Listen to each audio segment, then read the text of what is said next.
Hello दोस्तों, आपका स्वागत है 5 मिनट CS क्लास में। आज की क्लास में हम पॉलिटी के नागरिकता से संबंधित महत्वपूर्ण तथ्यों और महत्वपूर्ण प्रश्नों को देखेंगे। चलिए शुरू करते हैं। सबसे पहले हम यह जानने का प्रयास करेंगे कि किसी व्यक्ति को किसी देश का नागरिक कब कहेंगे। भारतीय संविधान में नागरिक और नागरिकता का स्पष्ट परिभाषा नहीं दी गई है, तो सामान्यतः किसी व्यक्ति को किसी देश का नागरिक तब कहेंगे जब उसे वहाँ के संविधान द्वारा प्रदान की गई नागरिक अधिकार के साथ साथ राजनीतिक अधिकार प्राप्त होते हैं।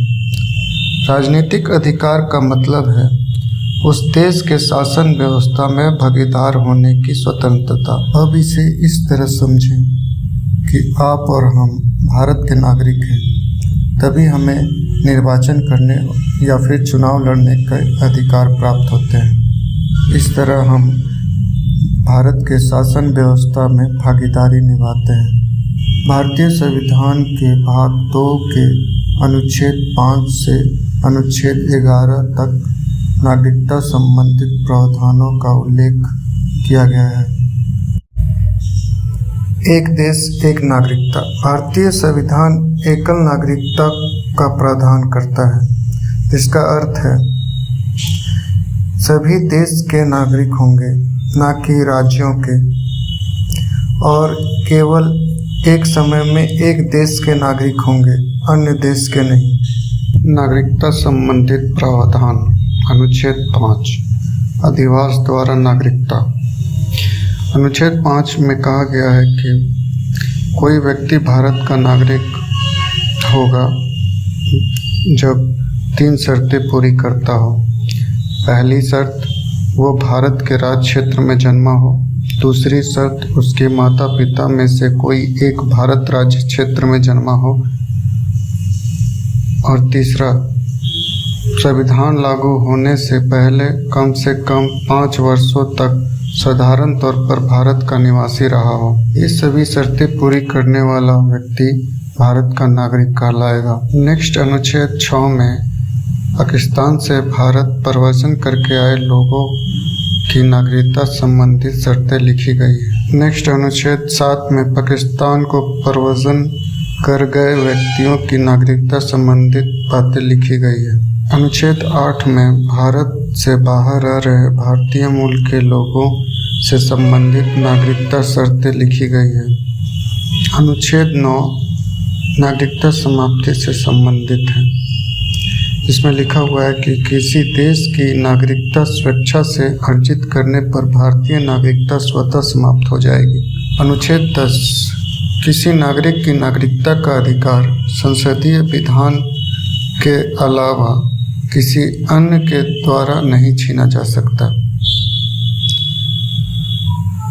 और अनुच्छेद 11 में कहा गया है कि नागरिकता संबंधित प्रावधानों में संशोधन की शक्ति केवल संसद को दी गई है। संविधान के द्वारा संसद को नागरिकता संबंधित प्रावधानों में संशोधन करने की शक्ति प्रदान की गई है।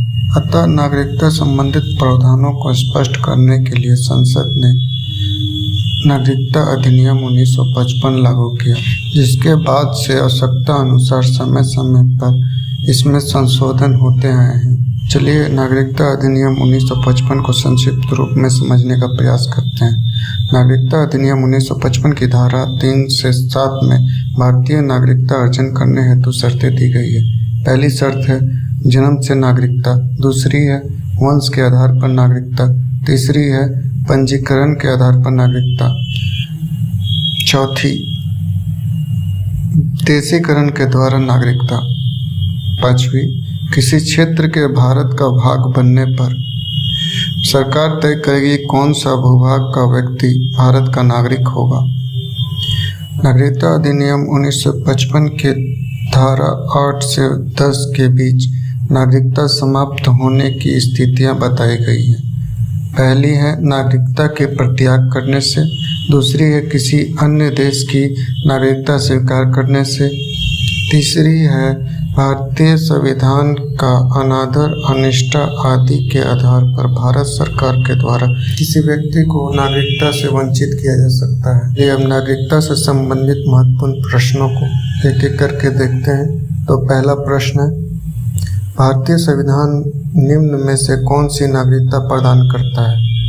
ऑप्शन है ए दोहरी नागरिकता, ऑप्शन बी एकल नागरिकता, ऑप्शन सी ए और बी दोनों, ऑप्शन डी इनमें से कोई नहीं। तो इसका आंसर होगा बी एकल नागरिकता।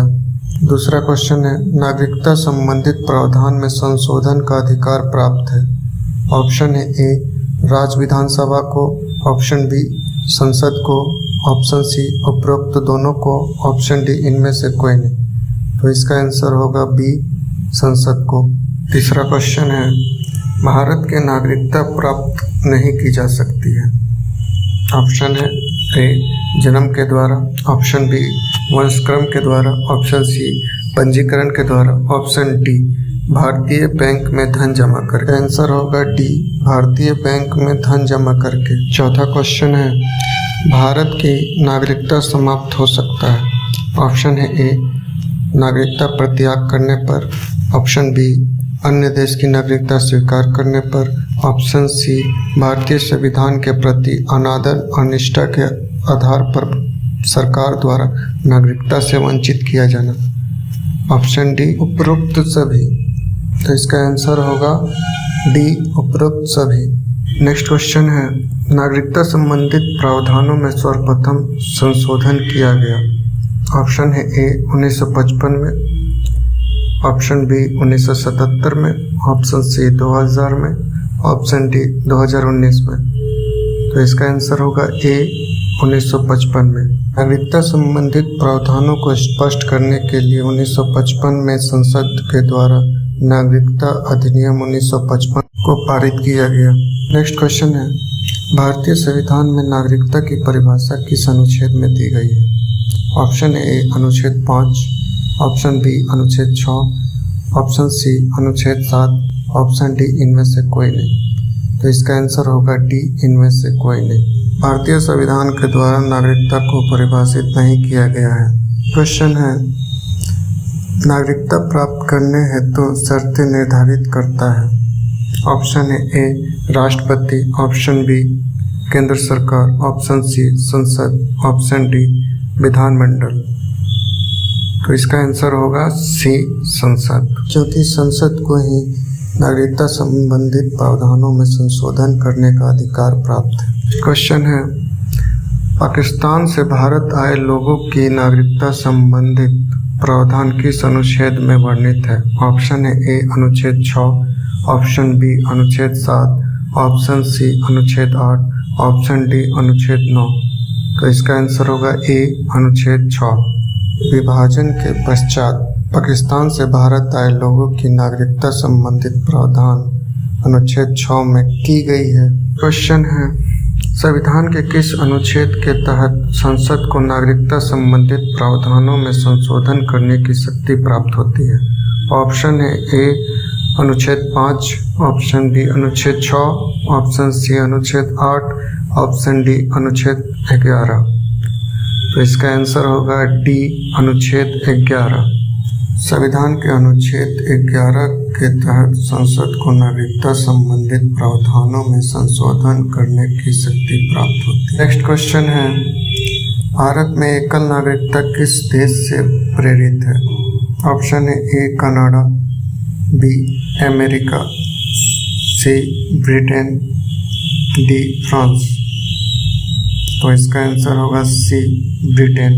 नेक्स्ट क्वेश्चन है, भारतीय मूल के लोगों के लिए नागरिकता संबंधित प्रावधान किस अनुच्छेद के अधीन किए गए हैं? ऑप्शन है ए अनुच्छेद 6, ऑप्शन बी अनुच्छेद 9, ऑप्शन सी अनुच्छेद 7, ऑप्शन डी अनुच्छेद 8। तो इसका आंसर होगा डी अनुच्छेद 8। नेक्स्ट वीडियो में हम सबसे इम्पोर्टेंट टॉपिक मौलिक अधिकार के तथ्यों और प्रश्नों को देखेंगे।